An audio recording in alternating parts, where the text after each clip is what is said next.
हर हर महादेव. आपल्या व्लॉगमध्ये सर्वांचे स्वागत आहे. तर आपण चाललो आहे कुठे?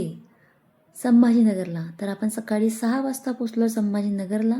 मग आपण ट्रॅव्हल्स पॉईंटवरून ऑटोनं गेलो बस स्टॉपला. बस स्टॉपवरून आपण पकडलेली आहे वेरूळची बस आणि सकाळचं दृश्य बघत आपण निघालेलो आहे कुठे?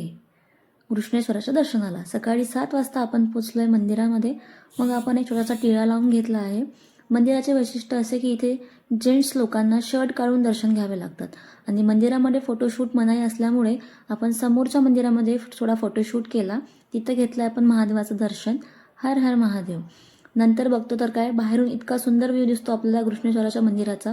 तुम्ही व्हिडिओमध्ये बघू शकता किती सुंदर असं मंदिर आपल्याला दिसतं आहे. नंतर आपण गेलो आहे अहिल्याबाई होळकर यांच्या शिवालयामध्ये. इथल्या कुंडामध्ये इतकं थंड पाणी होतं ना की पाय टाकल्यावरती पायांना एकदम असा आराम झालेला दिसला आहे. मग आपण गेलो आहे एलोरा केव्जला. एलोरा केव्जमध्ये दगडावरती अतिशय सुरेख असं नक्षीकाम केलेलं आपल्याला बघायला मिळतं. ते कोरीव काम इतकं सुंदर आहे की आपण त्याला शब्दामध्ये नाही मांडू शकत. सो हा तुम्ही स्तंभ बघू शकता. हा आहे आपल्या 20 रुपयांच्या नोटीवरील स्तंभ. नंतर आपण गेलो आहे 12 ज्योतिर्लिंगाचं दर्शन घ्यायला असं एक अनोख्या मंदिरामध्ये, जिथे आपण सगळ्यात आधी घेतलं आहे नंदी महाराजांचं दर्शन आणि मग आपण बघतोय तर काय 12 ज्योतिर्लिंगाचं दर्शन एक साथ. सोबतच बाहेर विश्वकर्मा मंदिर आपल्याला बघायला मिळतं. तिथे पण आपण दर्शन घेतलेलं आहे. या मंदिरची प्रतिकृती पण खूप सुंदर आपल्याला बघायला मिळते. दर्शन करून आपण लगेच गेलोय कुठे कुठे कुठे कुठे आपण गेलोय भद्रा मारुती यांचं दर्शन करायला.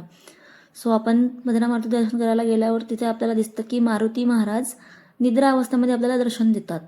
सो जय हनुमान. तिथून आपण आवरून लगेच गेलोय बालाजी मंदिरला. बालाजी मंदिरला बघून असं वाटलं की एकदम केरळला आलो की काय असा फील झालाय.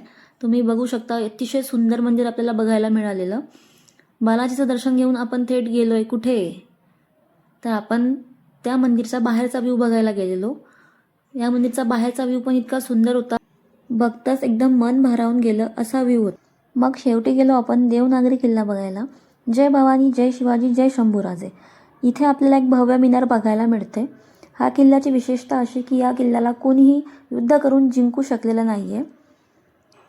किल्ल्यावरती संडे असल्यामुळे खूप गर्दी होती म्हणून आपण थोडा व्हिडिओ शूट कमी केला आहे. इथे आपल्याला बघायला मिळतो एक अरुंद पूल. या किल्ल्यावरती आपल्याला अजूनही तोफा बघायला मिळतात. किल्ल्यावरती चढत असताना आपल्याला खालच्या पायरीला लागतं हडप्पाकालीन संस्कृतीतील मंदिर. तर हा होता आपला आजचा पहिला व्लॉग. भेटूया पुढच्या व्लॉगमध्ये. हर हर महादेव.